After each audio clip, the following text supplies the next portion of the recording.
All right, I want to kind of explain what I've been learning and working on for the past couple months. I wouldn't say working on it, just say learning. First, we're going to start off with Meta. So with Google Ads, which is what Off Leash Canine Training has been, it's a bread and butter, right? It's 90% of the leads we get are from Google pay per click since the beginning. And Google is when people are actively searching. They're trying to solve a problem that they have right now. So they need a dog trainer, they need a plumber, they need a landscaper, whatever the case is.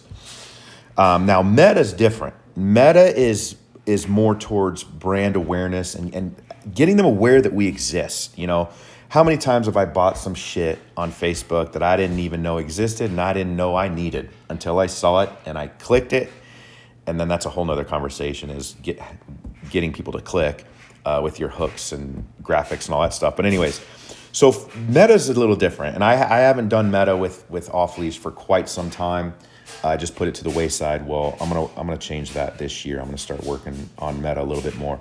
So I want to kind of break that down to you real quick so that you guys can really grasp and understand the whole customer journey that I'm trying to completely revamp with our locations. So when it comes to Meta and just branding and marketing and advertising awareness, there's what many refer to as a funnel, a marketing funnel. So you got this funnel, right? It's a crappy looking funnel. But you got the top of the funnel, you got the middle of it, and then you got the bottom.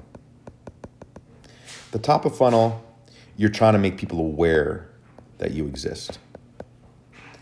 They're unaware right now, and we want to make them aware. And that's just putting out value content. That's putting out, the very basics of getting your dog to stop running out the front door, the very basics of this and that. And this is where maybe in the future we try to motivate, or maybe I'll pay trainers to make some videos. Actually, probably not, because they would all suck. At least, yeah. Anyway, whatever. Maybe I'll do it. So you have top of funnel. We want to make them aware, and it could be so many different things. It could be carousel ads, it could be videos, it could be stills, it could be a bunch of shit. Then we want to get them down the funnel into middle of it, which would be even more stuff, more stuff. Some awesome transformation videos, pictures of me with the celebrities, or maybe even Nick with the celebrities, or whatever the case is. So it's building credibility in this funnel.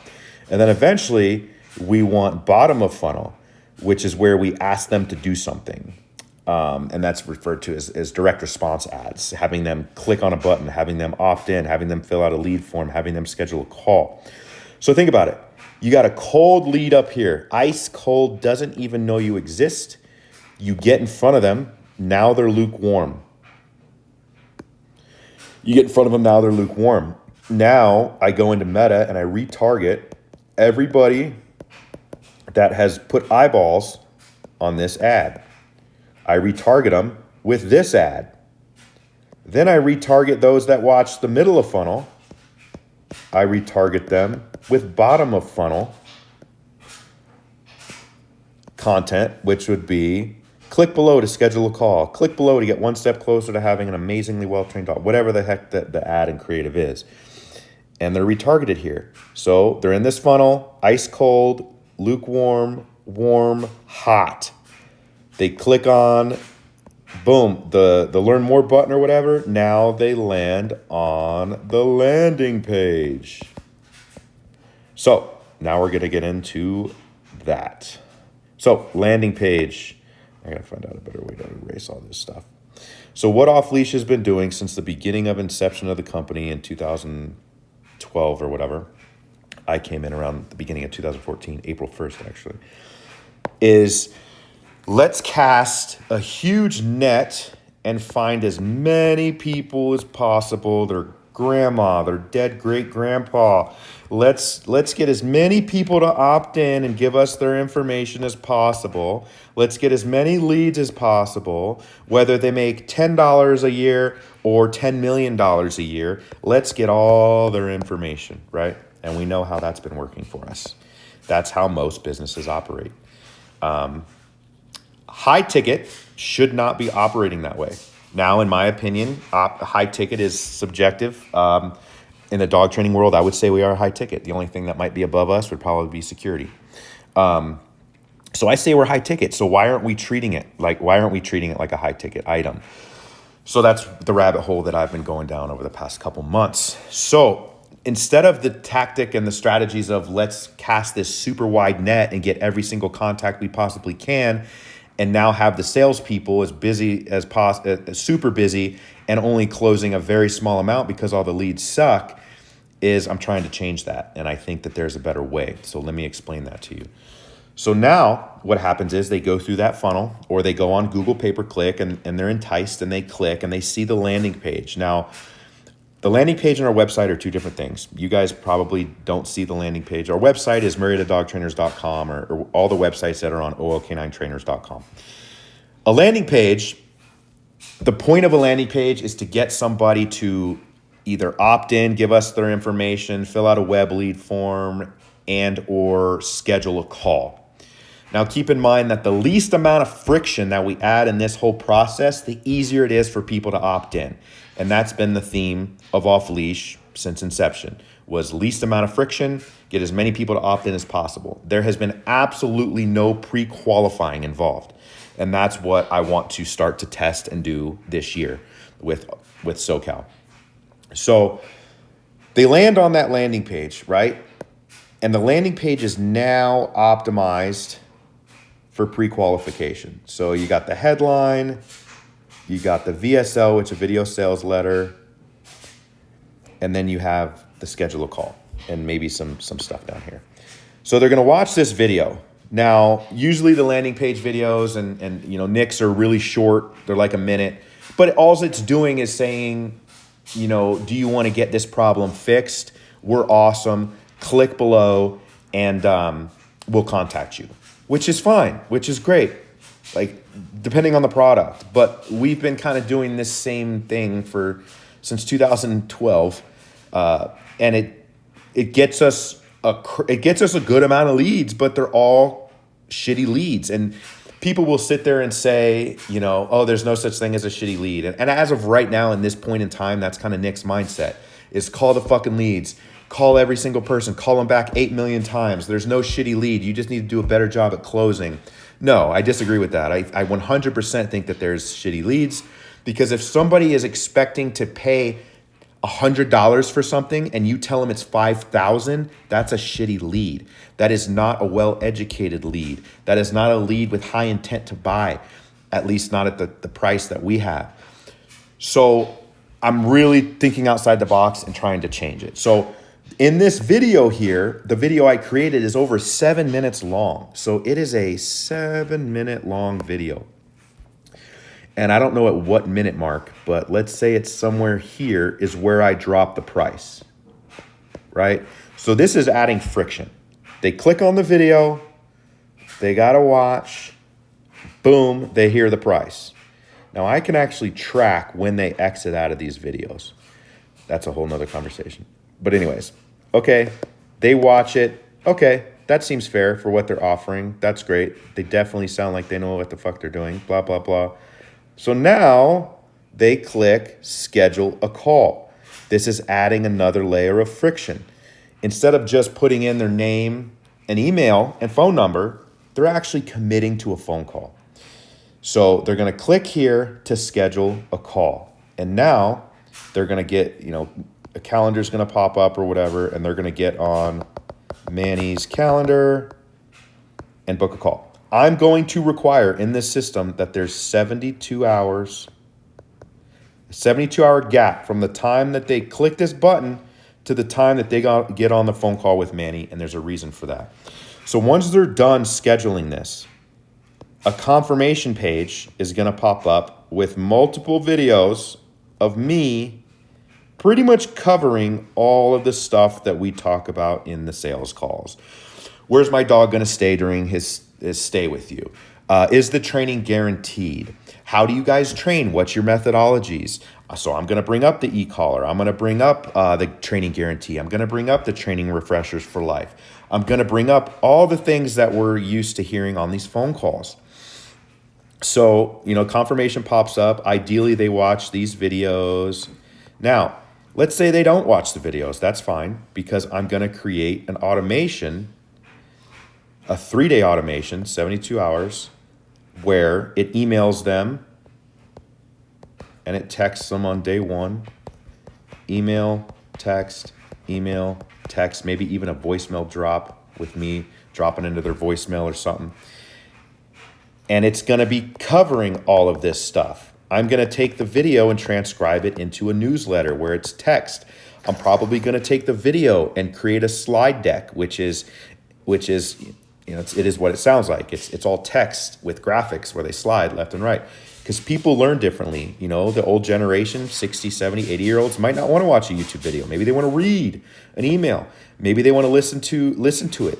So I'm going to try to make all forms of ways that people can take in information to cover all of our bases in this stuff here. So day 1, day 2, day 3, and then this is my little phone. The phone call happens. So in a perfect world, they know the price, they've scheduled a call, they've gotten information and watched it, hopefully. If they didn't watch it here, they're getting slammed with it on day 1, day 2, and day 3. It's also going to be little things of building it up, hyping up Off Leash, why we're so great, what's the worst, reviews, all that stuff. I'm going to talk about all that stuff in here. Then they get on the call with Manny, and hopefully the phone calls, Manny's going to very quickly, when we incorporate this, start to give me feedback of, yeah, things are going way better. These are much, much better qualified. I'm on the phone less. And so what's awesome about this whole thing too is we're not having to worry about speed to lead anymore. Obviously, if somebody calls, yes. Obviously, if somebody texts, yes. But when a lead comes in, it's not one of these, we got to get back to them super, super duper fast, because the system is now in place to where there's no need for that anymore, because we're pre-qualifying. And the higher the intent to buy, the more patient they're going to be. And that's literal, like statistics show, like if it's like a $50,000 thing, like if you're going to buy a Porsche, you'd wait a month to get in to Porsche for an appointment. Anyways, all human psychology crap. So speed to lead. So now what happens is Manny, as the salesperson, isn't bombarded and overwhelmed with all of this stuff, because he's got 100 to 200, Black Friday to 300 plus leads coming in every month that are unqualified. And Manny, I get it. And the reason why I'm doing all of this is because I understand, me and Natalie both understand, we've been in the sales position, and I get it. When you have 200 to 300 leads per month, yes, that is what comes with sales, calling them and getting hammered down over and over and over again with no, no's, and then getting a yes at literally a 10 to 20% rate. It drags on you. It sucks. And I don't want that. So, there's two options in this. And I was talking to Scott about it. It's like, after I've sat here and I've ran my numbers on the cost to acquire a customer and my return on ad spend and all that stuff, everything is telling me to just scale, put more money into advertising. But what that ends up happening is now, Manny, you're getting 300 calls a month, 400 calls a month, 500 calls a month of unqualified leads. That's not attainable. Or that would force me to have to seek out another salesperson, try to take time to get them spooled up, and then possibly suck and fail, and I have to move on to another one. And then that ends up splitting your possibility for earnings in half, because now there's 2 salespeople. So I've thought about all this, and I'm like, you know what? I think the best option is to test pre-qualifying, utilizing all of these strategies that I've been deep down in the rabbit hole for the past couple months learning about, on top of the meta and the awareness and all that stuff. So yeah, back to this, right? So you get on the call, and obviously, hopefully, as a result of this, we start seeing, obviously, we're going to see a lower amount of leads come in, but they're going to be more qualified leads, and I'm even going to end up paying more money for these leads, which is fine. But you're going to end up closing a higher percentage of those leads, right? Ideally, offering less discounts. Because one of the main reasons that people, sorry about my sloppy handwriting, the main reasons people ask for discounts is because they're totally off guard, put off guard, and just slapped across the face with the high ticket item, with the high price that they were not expecting. Whereas with this whole process, they're not surprised. And if they ask you for a discount, it's probably not going to take that much to close them.